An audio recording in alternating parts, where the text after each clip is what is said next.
3 octobre 1993. Mogadiscio, capitale de la Somalie.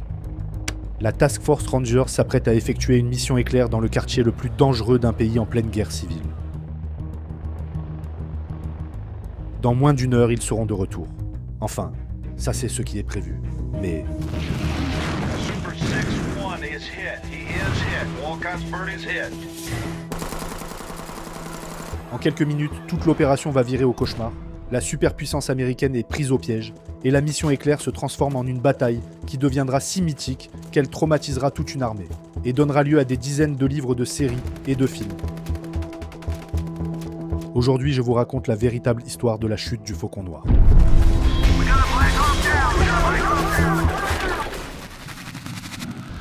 Je suis Benjamin, auteur, réalisateur et ancien marsouin des troupes de marine de l'armée de terre. Lors de mes missions, j'ai pu observer la bestialité humaine à travers le viseur de mon fusil. Sur cette chaîne, je vous présenterai des fragments de mémoire qui ont fomenté la longue histoire de la guerre. Suivez-moi pour un nouvel épisode 2.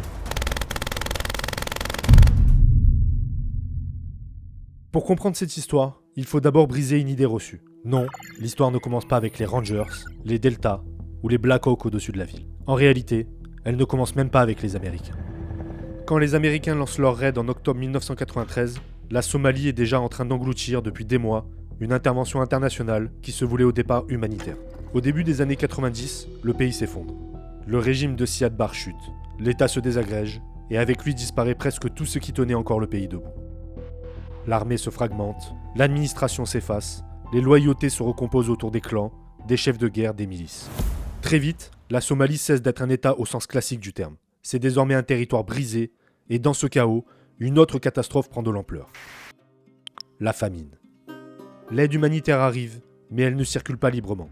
Elle est bloquée, pillée, détournée, taxée par les groupes armés, qui comprennent très vite qu'un sac de riz ou un camion de vivres peut devenir une arme politique, un moyen de pression et une source de pouvoir. Le monde découvre alors des images terribles, des civils affamés, des villes en ruine, des convois menacés. Et sous cette pression, l'ONU décide d'intervenir. Sur le papier, l'objectif paraît assez simple. Sécuriser l'aide, protéger les distributions, stabiliser la situation juste assez pour empêcher le pire. Mais il y a un problème fondamental.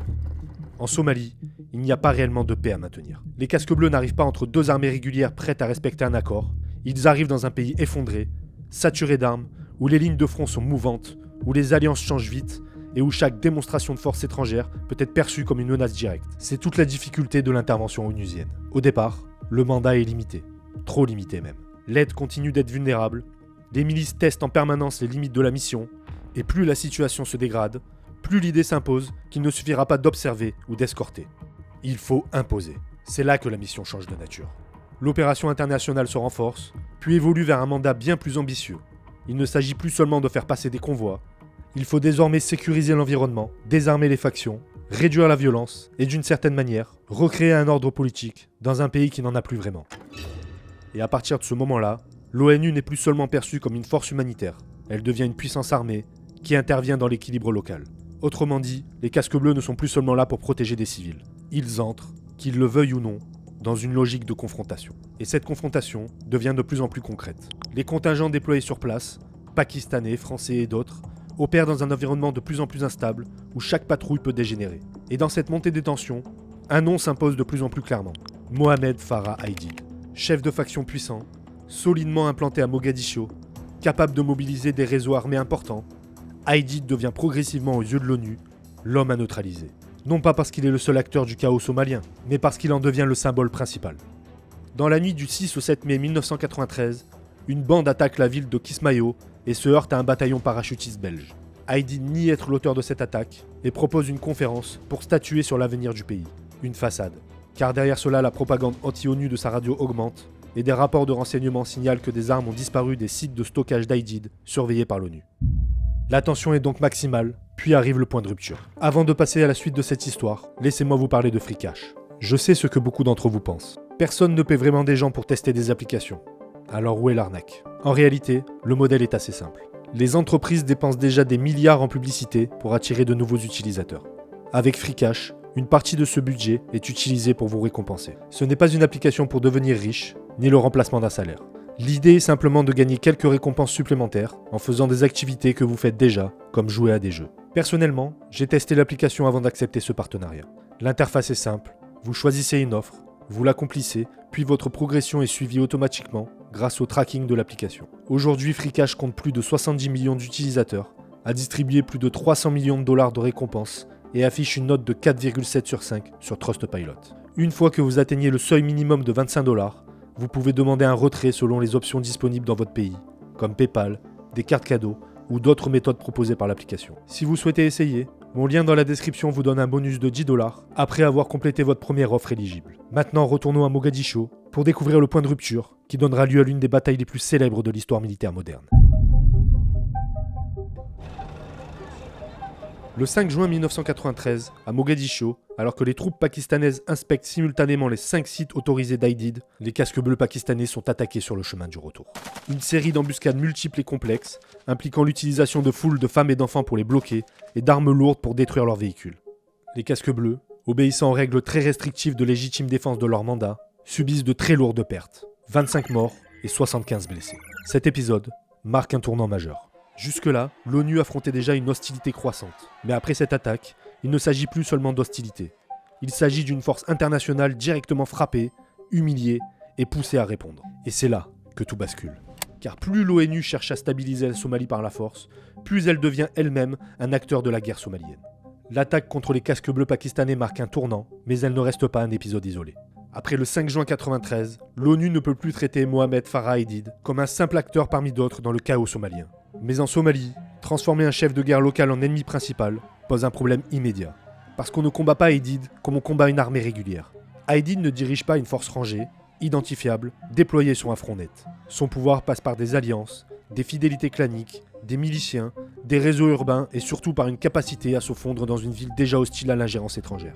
Autrement dit, plus l'ONU cherche à le frapper, plus elle risque de s'enfoncer dans une confrontation confuse où la distinction entre coercition ciblée et guerre ouverte devient impossible à tenir. Et plus la confrontation avance, plus une réalité embarrassante apparaît. La force de l'ONU semble impuissante.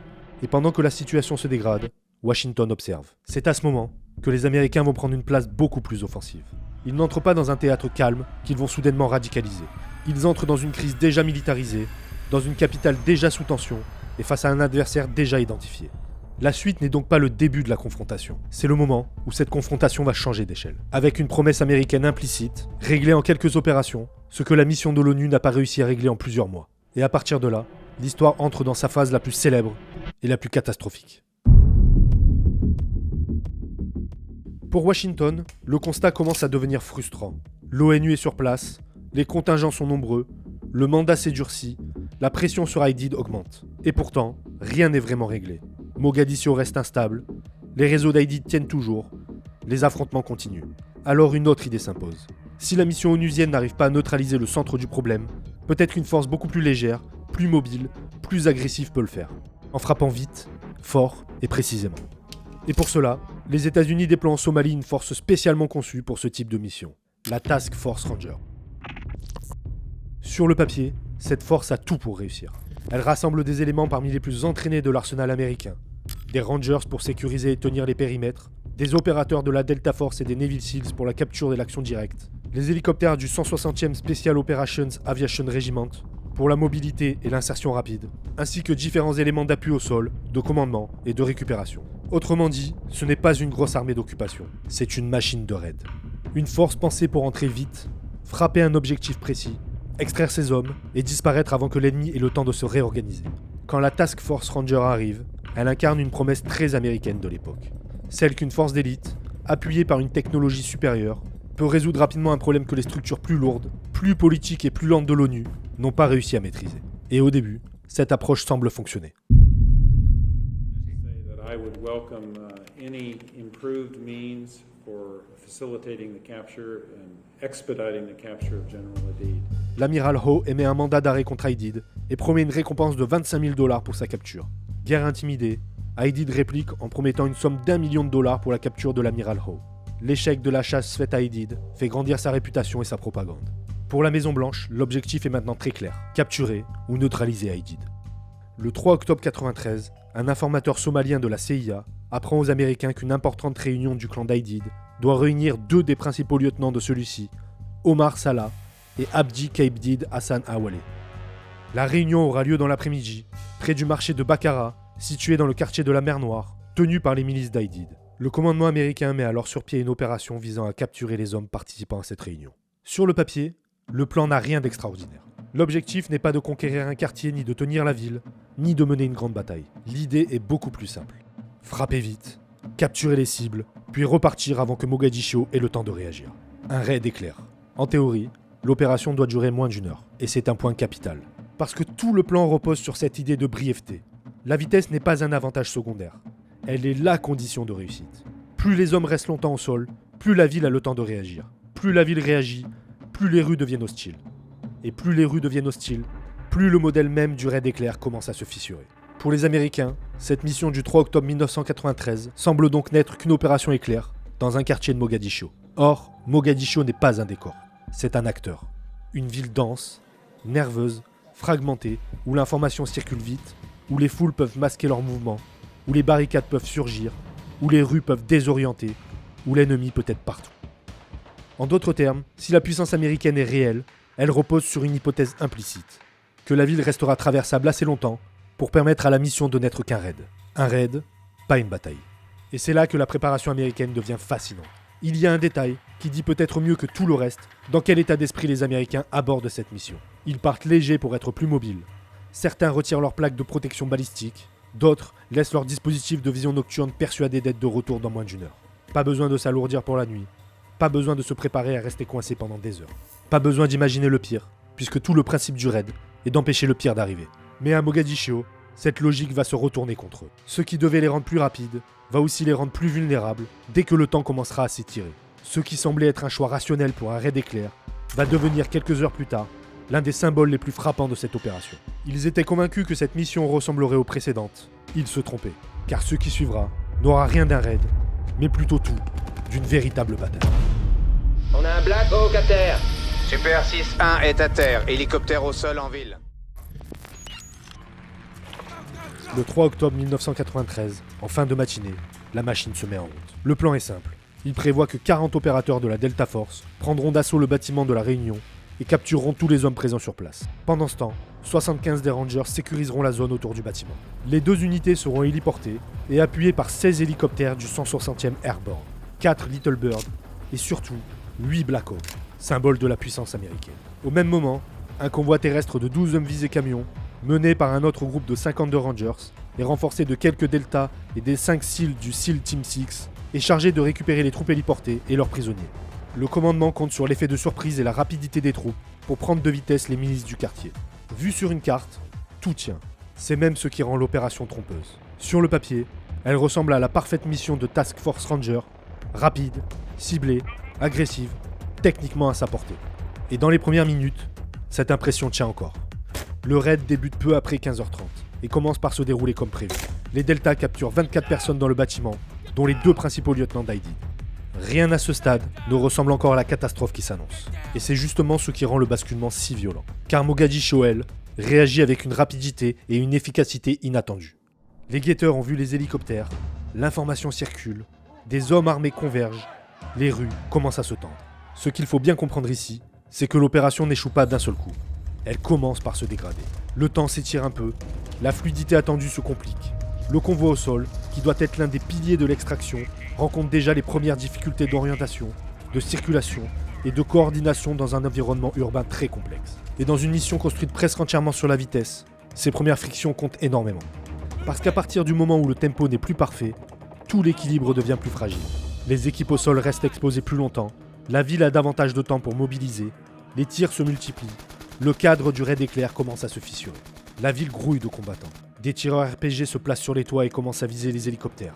Un premier ranger, Todd Blackburn, chute et tombe de plus de 10 mètres de hauteur. Les Américains mettent beaucoup plus de temps que prévu pour effectuer la jonction entre le convoi et les unités héliportées. Très rapidement, les 2 groupes subissent des tirs nourris. Plusieurs soldats américains sont blessés et un camion est même mis hors service par un tir de roquette. Todd Blackburn, grièvement blessé, est transporté par des membres de son groupe jusqu'au convoi, qui détache 3 Humvees pour l'évacuer d'urgence. Ces 3 véhicules subissent des tirs nourris pendant leur retour, au cours duquel le mitrailleur d'un des véhicules, le sergent Dominique Pilla, est tué et 2 autres Américains sont blessés. La situation se complique, le plan initial doit être repensé, mais tout semble encore sous contrôle. Puis arrive le choc.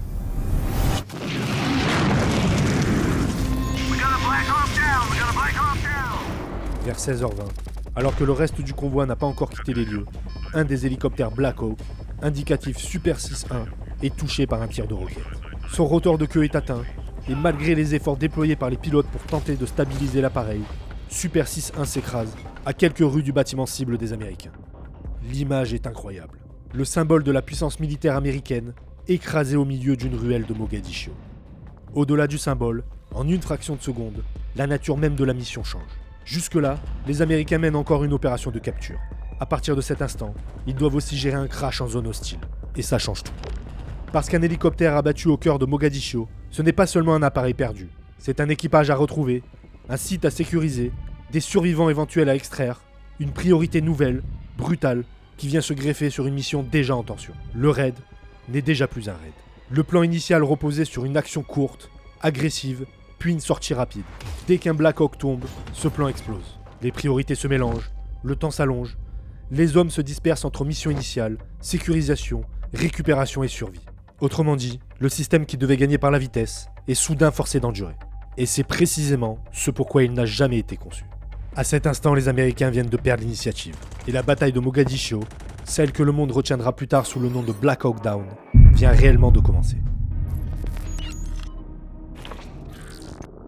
Le commandement américain réagit en envoyant d'abord une unité de sauvetage placée dans un autre hélicoptère, renforcée d'un des détachements des Rangers héliportés. Il faut localiser le crash, sécuriser la zone, retrouver l'équipage, empêcher les miliciens d'atteindre l'appareil avant eux. Et c'est là que le combat urbain commence à faire son œuvre.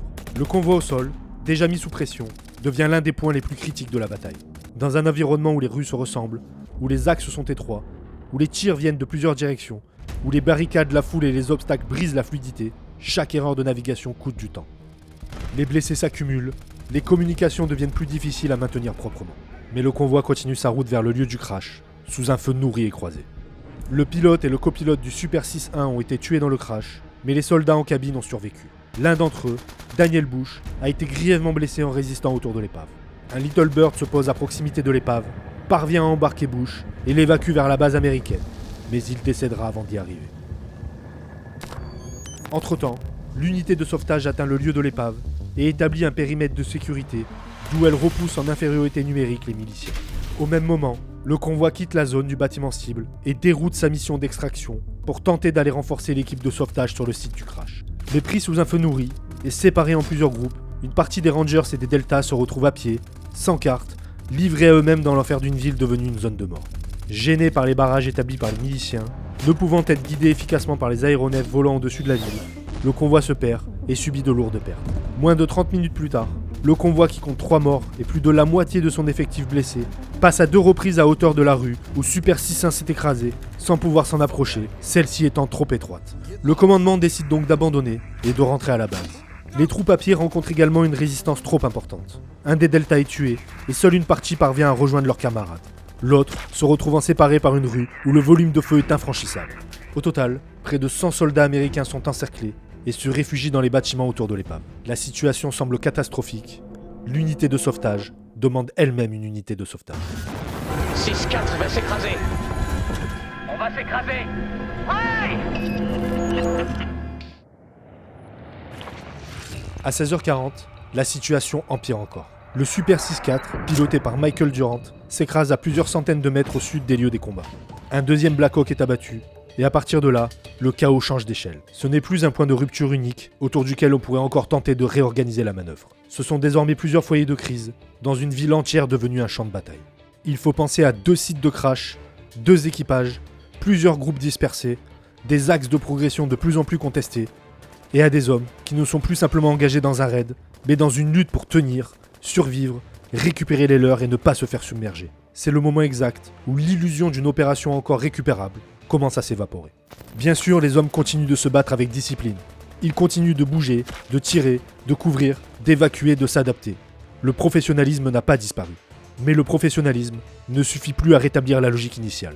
À ce moment-là, la Task Force n'a presque plus de force à engager et fait appel à la 10e division de montagne, renforcée par plusieurs unités du convoi initial, dont beaucoup sont blessés ou encore sous le choc des premiers affrontements. Un nouveau convoi de sauvetage est donc déployé vers la 2e zone de crash, mais ce convoi rencontre exactement les mêmes difficultés que le premier. Pris sous un feu nourri et piégé dans les étroites ruelles de Mogadiscio, il ne parvient pas à atteindre la zone de crash. L'urgence est absolue. Des centaines de Somaliens affluent vers la carcasse du Super 6-4 et vers les 4 membres d'équipage de l'appareil, tous blessés mais encore vivants. 2 tireurs d'élite de la Delta Force, Gary Gordon et Randall Shugart, chargés de survoler l'épave du Super 6-4 depuis un autre hélicoptère, se portent donc volontaires pour être déposés au sol et tenter d'aller secourir les survivants, alors même qu'ils savent que leurs chances de s'en sortir sont quasi nulles.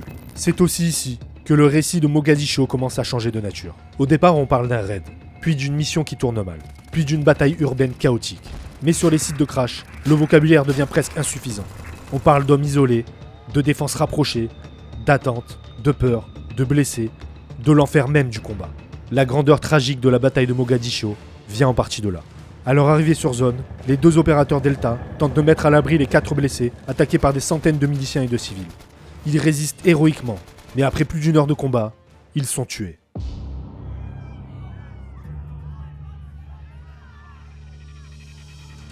Les Somaliens prennent d'assaut l'épave, achèvent les membres d'équipage blessés, puis dépouillent et traînent les corps comme des trophées sous les caméras des journalistes.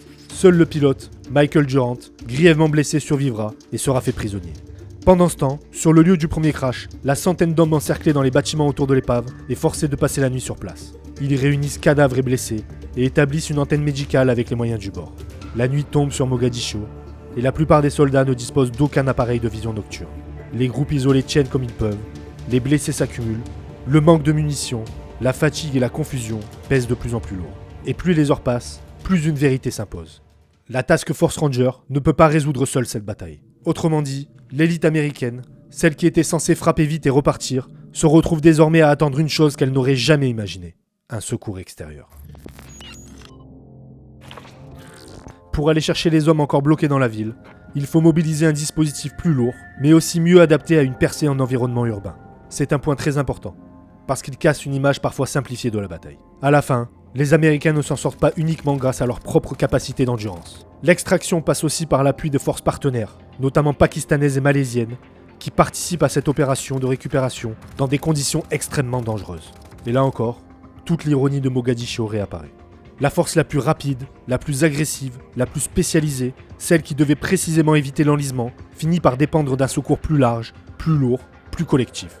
Lorsque la colonne de secours des Nations Unies se met en route à partir de la zone franche du stade du Pakistan à 23h30, elle ne vient pas sauver une mission encore maîtrisable.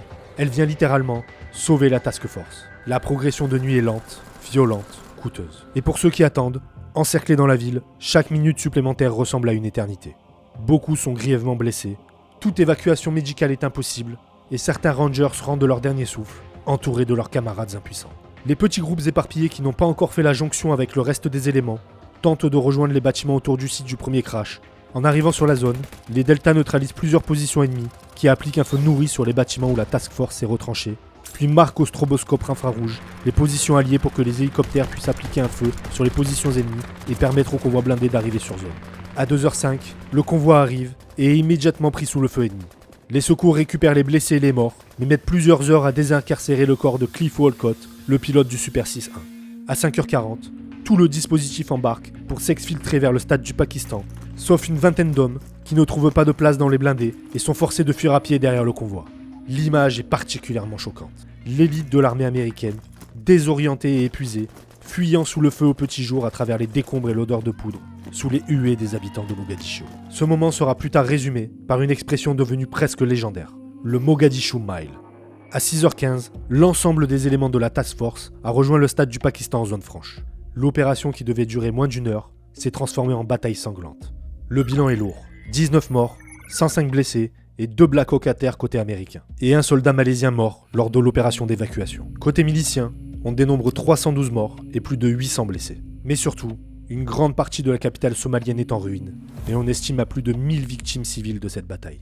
Et la bataille, elle, ne s'arrête pas avec l'extraction des survivants. Car après le combat, vient une autre phase, presque aussi importante, celle de la mémoire, du traumatisme, du récit héroïque et de la question la plus dérangeante de toutes. Comment une opération censée être rapide, précise et maîtrisée a-t-elle pu se transformer en l'un des fiascos les plus célèbres de l'histoire militaire américaine moderne? Ce qui rend la bataille de Mogadiscio si fascinante, ce n'est pas seulement la violence du combat. C'est le fait qu'une force aussi entraînée, aussi équipée, aussi sûre de sa capacité à frapper vite, ait pu se retrouver piégée de cette façon. Car au fond, la bataille de Mogadiscio n'est pas seulement l'histoire d'un raid qui tourne mal. C'est l'histoire d'un système militaire extrêmement performant, placé dans un environnement où sa logique même devient sa faiblesse. Une faiblesse matérialisée par 5 erreurs majeures. Erreur numéro 1, l'absence de blindés lourds adaptés. C'est probablement l'une des plus grandes erreurs américaines. Les forces engagées pour le raid n'ont pas la plus blindés lourds, qui auraient pu mieux encaisser les tirs, franchir les barricades, sécuriser les axes et atteindre plus sûrement les sites de crash. Persuadés de pouvoir réussir cette opération seuls, les Américains ont refusé de prévenir leurs alliés de l'ONU. Leurs blindés auraient pourtant pu faire une différence énorme et sauver plusieurs vies. L'absence de moyens plus lourds pour des raisons politiques a été à Mogadiscio une faute critique et mortelle. Erreur numéro 2, la sous-estimation de l'ennemi. Les Américains savent qu'ils affrontent des hommes armés, dangereux, capables de tenter des embuscades et de résister. Mais ils raisonnent malgré tout dans une grille où la supériorité technologique, la qualité du commandement, l'entraînement et la vitesse doivent suffire à garder l'ascendant. Et c'est là qu'ils passent à côté de quelque chose d'essentiel. À Mogadiscio, l'ennemi n'a pas besoin d'être plus moderne pour être redoutable. Il lui suffit de comprendre la ville, d'accepter des pertes, d'alerter vite, de converger massivement et d'utiliser l'espace urbain comme multiplicateur de force. Là où les Américains cherchent la précision, les réseaux somaliens misent sur la densité, la dispersion, la mobilité locale et l'attrition. En clair, ce ne sont pas deux façons différentes de faire la guerre qui s'affrontent. Ce sont presque deux conceptions du combat qui se heurtent de plein fouet. Erreur numéro 3, la dépendance totale à la vitesse. Toute l'architecture du raid repose sur une idée simple. Entrer vite, agir vite, sortir vite. Tant que ce rythme est conservé, la Task Force Rangers reste redoutable. Mais le problème d'un système entièrement construit sur la vitesse, c'est qu'il devient extrêmement vulnérable dès que le temps se dérègle. Un retard mineur devient un problème tactique, une désorganisation locale devient une crise générale. Et une fois qu'un hélicoptère est abattu, toute la logique initiale s'effondre. À partir de là, les Américains ne jouent plus sur leur terrain idéal. Ils ne frappent plus pour repartir aussitôt. Ils doivent tenir, secourir, improviser, endurer. Autrement dit, ils sont forcés de livrer exactement le type de bataille que leur dispositif cherchait à éviter. Erreur numéro 4, la lecture du terrain. À force de penser en termes de cibles à capturer et de fenêtres d'opportunité, les planificateurs américains finissent par regarder Mogadiscio comme un espace traversable, certes dangereux, mais traversable. Une ville compliquée, mais gérable. Un décor difficile, mais pas un adversaire en soi. Or, dans cette bataille, la ville devient un acteur à part entière. Les rues cassent la mobilité, les bâtiments multiplient les angles morts, les foules brouillent la lecture de la menace. Les toits, les ruelles et les carrefours annulent une partie de la supériorité visuelle et tactique américaine. Et en combat urbain, le terrain ne se contente pas de contenir l'affrontement, il le transforme. Erreur numéro 5, une absence de compréhension politique et culturelle locale. Une autre erreur américaine, moins visible qu'un Black Hawk abattu, est pourtant essentielle. Ils ne comprennent pas vraiment la Somalie qu'ils ont devant eux. À force de focaliser la crise sur Aidid, les Américains ont fini par traiter un problème politique et clanique extrêmement complexe, comme s'il suffisait de neutraliser un seul homme pour le résoudre. Or, Aidid n'est pas juste une cible. Il s'inscrit dans un tissu local fait d'alliances, de loyauté, de rivalité et de perceptions très différentes de la présence étrangère. Là où Washington pense frapper un responsable du chaos, une partie du terrain somalien voit surtout une puissance étrangère qui impose sa volonté par la force. Chaque raid ne produit donc pas seulement un effet militaire, il produit aussi de la colère, de l'humiliation et parfois davantage de soutien à la résistance. Autrement dit, les Américains pensaient ce jour-là mener une opération ciblée contre un réseau. En réalité, ils alimentaient depuis des semaines une dynamique politique et sociale qui comprenait mal. Et à Mogadiscio, cette incompréhension pèse lourd. Parce qu'une ville ne réagit pas seulement comme un champ de bataille. Elle réagit aussi comme un espace humain, symbolique et politique. Les Américains avaient la supériorité tactique, mais ils n'avaient pas une compréhension suffisante du terrain humain. Avec cette compréhension, la préparation de cette opération aurait pu être bien différente.